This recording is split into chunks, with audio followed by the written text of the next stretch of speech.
We're 1/3 of the way through this series, and my God, I am desperate to reach the end. God Bless You, Mr. Rosewater is a 1965 novel following the far better, although still very flawed, Cat's Cradle. It follows Elliot Rosewater, a World War II veteran who is the beneficiary of the Rosewater Foundation, founded by his father, which provides $3.5 million a year to Elliot and is a tax dodge. In Elliot's spare time, he acts as a volunteer firefighter because he's a wealthy person with a conscience. And he goes around America until he lands in Rosewater. He does his best to help people around town, which upsets his father. There is another Rosewater in the family, far distance in relationship. His name is Fred. He's a depressed life insurance salesman contemplating ending his life every day. And he's the son of a suicide, much like Kurt Vonnegut himself was. Fred is visited by a lawyer named Norman Mushari, who works to get the fortune from Elliot for Fred and a profit of his own by proving Elliot is clinically insane. When Elliot's father lets him know about this, Elliot suffers a breakdown and goes to a mental institution. When he gets out, he has to defend himself in court, where he learns that most of the people hate him and are claiming outrageous things about him, asking for money. To settle out of court and avoid all of this mess that he's in, Elliot offers Fred $100,000 and orders his lawyers to draw up legal papers to accept responsibility as the father of the number of alleged children that he has brought to life, thus distributing his wealth to the people of Rosewater and putting a stop to Mushari's plans.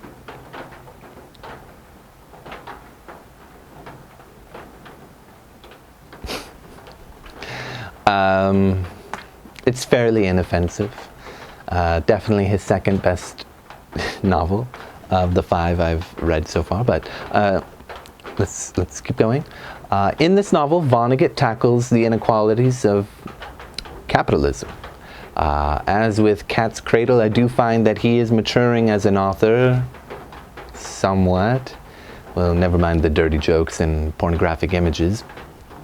He's getting much better at honing in on his theme compared to the first couple novels, where he doesn't seem to know what he's doing or what he's trying to get at, or is utterly incompetent, and the execution is just, I really hate Mother Night.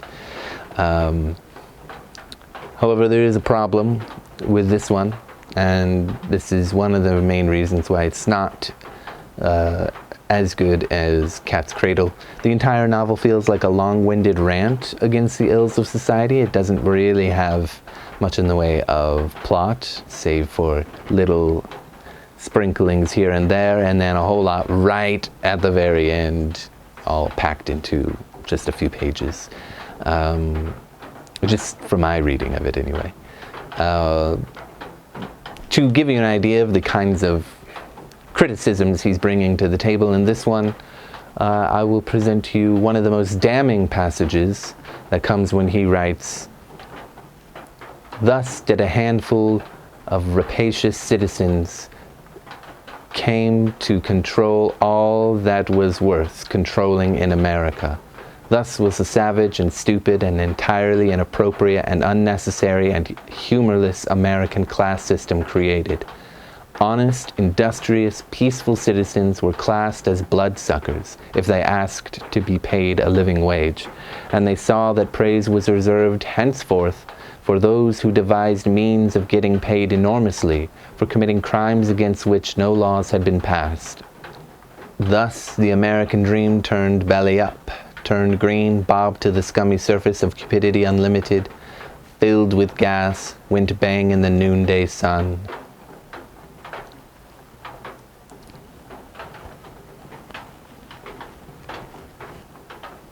Bravo. It's difficult for me to compliment Kurt Vonnegut. We can understand through reading that some of the ways that Eliot responds to the world around him and the things that happen in the story come from the trauma of his days serving in World War II, not knowing where he belongs anymore, which explains why he does all this traveling. In a respect, he tries to deal with that by rejecting his status as the river of money, so to speak, flows his way. And it seems unfair, and it is unfair. And also, again, by helping the common people. There is a question asked that comes from Kilgore Trout, the stand-in for Kurt Vonnegut, and that is this. The problem is this: how to love people who have no use. Eliot tries to love despite people not having use for him through his adventures. Vonnegut hopes to question inequality in this novel, wealth distribution, mental health in a way, and heartlessness, using dark humor and some bizarre plot lines. And for all of that, I find it utterly annoying to read. None of his humor works for me. I do not find him funny in the slightest.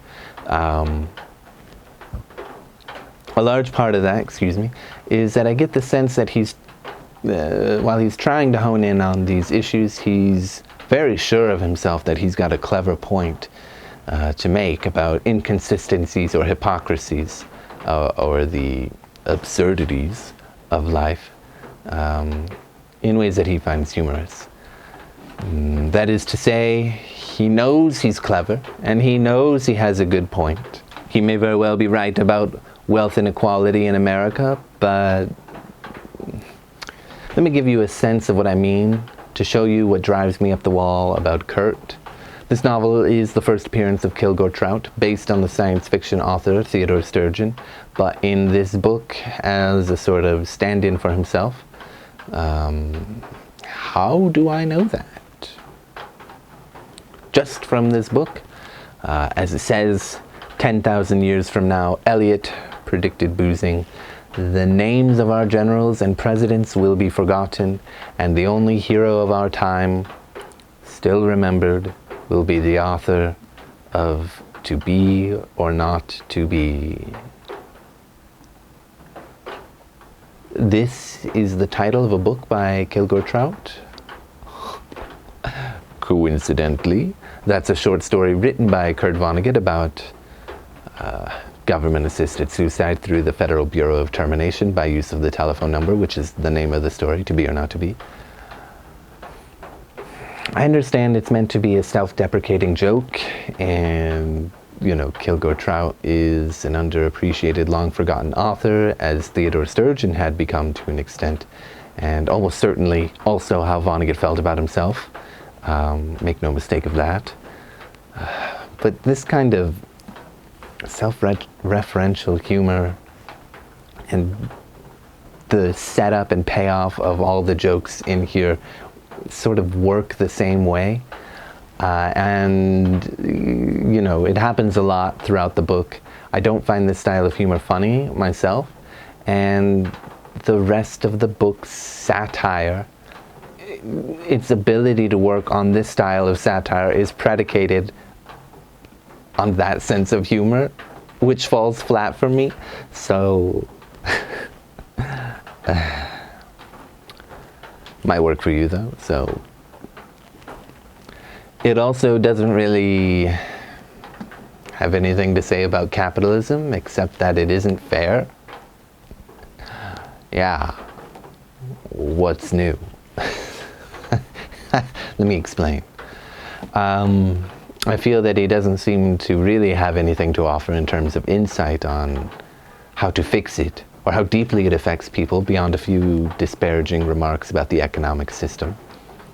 And I understand it's not really that kind of book. It is a satire But I think what really drives it in for me, despite all the comments sprinkled throughout the novel and Elliot Rosewater's adventures, the resolution for the book, to me, shows a lack of understanding in the ways in which people are exploited, or laws are exploited, which is mentioned, right? I showed the quote earlier. He is aware. But anyway, how these things are used to benefit, these exploitations are there to benefit the rich. And again, although he does understand that capitalism is very exploitative, and has some incisive remarks, such as the quote I shared earlier and a few others, he thinks that the wealthy should share their wealth and have a philanthropic spirit, which sounds nice, but I just think you've been criticizing it, making a few remarks here and there about unfair law advantages. Maybe we should go with an idea of not letting this kind of thing happen. Wealthy people around the world do philanthropy all the time, and they get lauded for it. It's free PR, but it is a tax dodge. They do it to dodge taxes, to avoid, to get other benefits. So this idea that wealthy should just be more philanthropic and just share their wealth instead of us changing the system so they can't accumulate that kind of wealth, and then we can have